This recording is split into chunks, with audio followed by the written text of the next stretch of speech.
Halo guys, selamat datang di channel gue Manusia Unik 3. Gue harap kalian bisa nikmatin tayangan ini.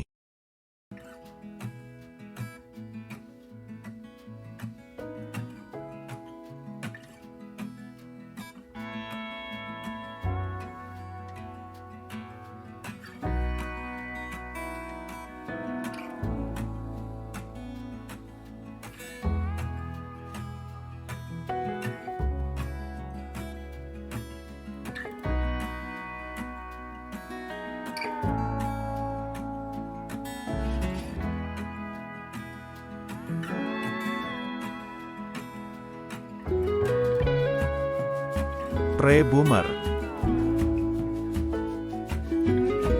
Generasi Pre-Boomers lahir sebelum tahun 1945. Jumlah generasi ini sebanyak 5,03 juta jiwa atau sekitar 1,87% dari total penduduk Indonesia pada tahun 2020. Pre-Boomers lahir di zaman kekacauan ekonomi global. Karena krisis global inilah generasi Pre-Boomers hidup dalam kekurangan. Pre-Boomers juga mengalami berbagai kejadian besar lainnya seperti Perang Dunia II. Oleh karena itu, Pre-Boomers memiliki jiwa yang tangguh karena hidup di saat kondisi perekonomian global dalam situasi sulit akibat perang. Dari latar belakang tersebut, generasi Pre-Boomers memiliki karakter sebagai berikut.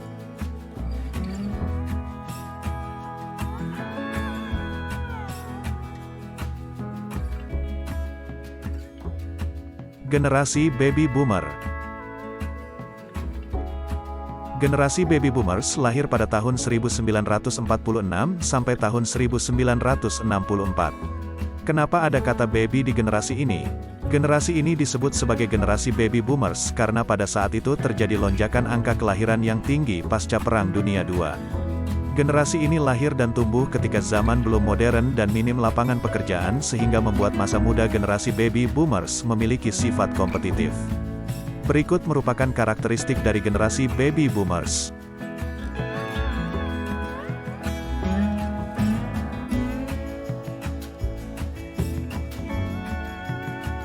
Generasi X.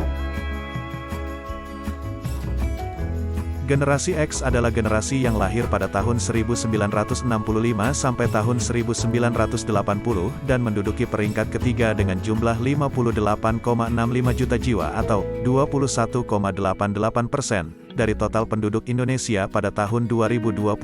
Generasi ini terkadang disebut sebagai generasi pemalas, sinis, dan tidak puas. Namun, berlawanan dengan anggapan generasi-generasi sebelumnya pada generasi X, diperkirakan sebagian besar generasi X akan menghabiskan masa tua mereka sebagai orang yang aktif, bahagia, dan mencapai prinsip work-life balance.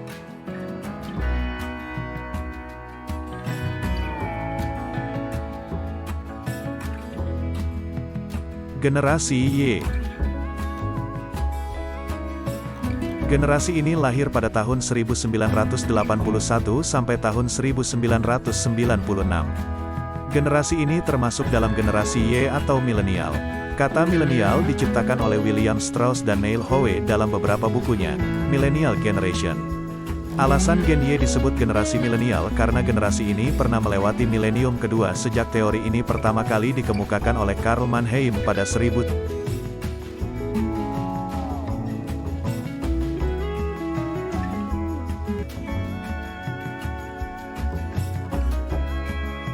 Generasi Z. Pada tahun 1997 sampai tahun 2012.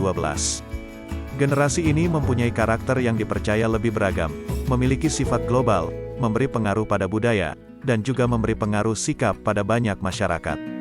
Bukan hanya itu, Gen Z juga dapat memanfaatkan perubahan teknologi dalam kehidupan. Bahkan teknologi menjadi sebuah napas bagi mereka. Karena terlahir di tengah kemajuan teknologi, generasi ini bisa dijuluki sebagai generasi internet, generasi net, atau e-generation. Julukan itu diberikan karena mereka sudah akrab dengan teknologi sejak usianya masih belia. Karena faktor teknologi, generasi Z bisa menumpahkan seluruh kegiatan pada satu waktu. Mulai dari bermain media sosial di smartphone, browsing di laptop atau PC, termasuk mendengarkan musik. Tidak heran kalau generasi Z dinilai dapat melakukan multitasking atau melakukan beberapa aktivitas dalam waktu yang bersamaan.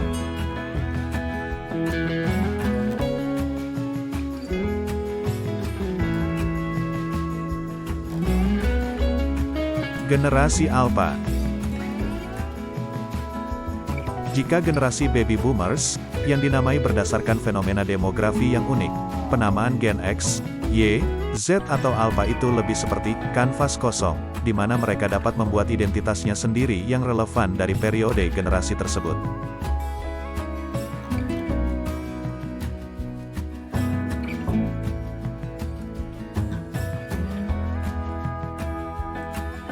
Itulah keenam generasi yang ada di dunia hingga saat ini. Dengan mengenal karakter setiap generasi, kita dapat menempatkan posisi ketika bersosialisasi dengan generasi yang berbeda.